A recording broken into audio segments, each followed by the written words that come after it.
Hello guys, कैसे हैं आप लोग।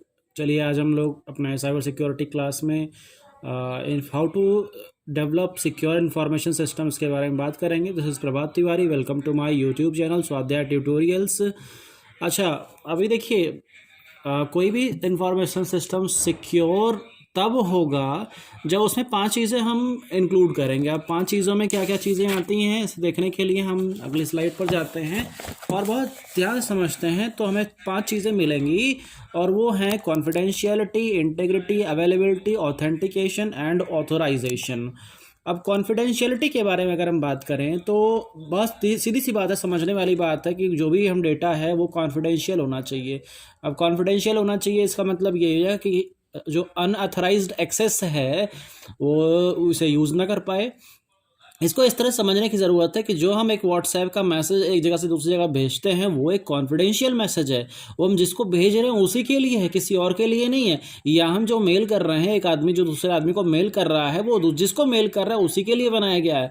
अब उसे कोई और ना देख सके, इसीलिए ऐसा प्रोसेस बनाना चाहिए कि जो भी मैसेज एक जगह से जा रहा है दूसरी जगह वो एकदम सेफ एंड सिक्योर हो, उसे कोई भी बीच रास्ते में देख ना सके। इसी को हम कॉन्फिडेंशियलिटी कहते हैं। उसके बाद हमारा आता है इंटीग्रिटी।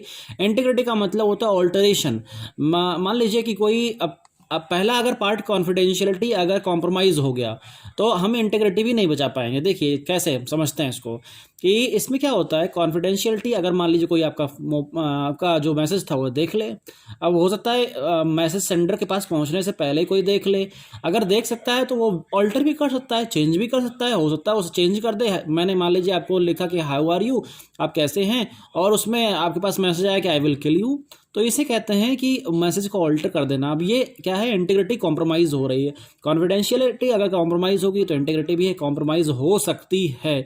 इसीलिए कॉन्फिडेंशियलिटी के साथ साथ इंटीग्रिटी भी हमें मेंटेन करके रखना पड़ेगा, जिससे कि हमारा मैसेज या फिर मेल या ही कम्युनिकेशन जो भी हम कम्युनिकेट कर रहे हैं वो किसी भी तरह से इंटीग्रेटेड बना रहे, वो किसी भी तरह से ऑल्टर ना हो। उसके बाद आता है अवेलेबिलिटी। अवेलेबिलिटी का मतलब सीधा सा है कि जो मैसेज मैंने आपको भेजा है वो आप पढ़ सको, उसे देख सको, उसे सुन सको। वो अवेलेबल होना चाहिए आपको। बगैर अवेलेबल ना हुए, अगर अवेलेबल नहीं होगा तो कैसा होगा, फिर तो कोई मतलब नहीं रहेगा। ठीक है। फिर आता है उसके बाद आता है ऑथेंटिकेशन। और ऑथेंटिकेशन का मतलब जो मैं आपको भेज रहा हूँ आप ही देख रहे हो ना, ऑथेंटिकेट हो कि नहीं हो। मान लीजिए मैंने आपको भेजा और उसे किसी और ने पढ़ लिया, तो ऑथेंटिकेटेड था वो नहीं था ना।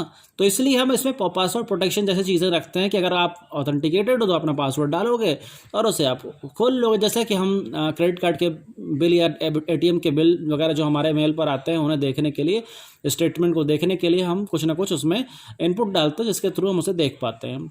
फिर उसका आता है ऑथराइजेशन। ऑथराइजेशन का मतलब ये हुआ कि कंट्रोल एश्योरेंस देना, कंट्रोल के एश्योरिटी देना। और ये सिस्टम मतलब जो सर्विस प्रोवाइडर होता है वो प्रोवाइड करता है। ठीक है। तो ऑथोराइज करना कौन, जैसे ऑथेंटिकेशन तो का मतलब ये हुआ कि स्पेसिफिक पर्सन। अब कौन है specific person, that is authorisation. कि मतलब मैं खोल पाऊंगा या नहीं। अगर मान लीजिए क्रेडिट कार्ड का स्टेटमेंट मुझे आया है तो मैं ऑथोराइज हो गया ना उसे खोलने के लिए। अगर किसी और के पास गया है तो वो ऑथोराइज हो गया। तो ऑथोराइजेशन और ऑथेंटिकेशन दोनों एक साथ काम करते हैं। फिर उसके बाद आता है अकाउंटेबिलिटी की, उसकी ज़रूरत नहीं है। मेन हमारा 5 चीज़ें थी, confidentiality, integrity, availability, authentication and authorisation.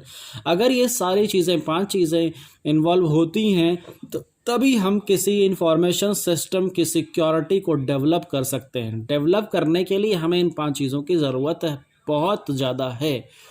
चलिए आगे हम और चीज़ों के बारे में बात करते हैं। तब तक के लिए थैंक यू सो मच।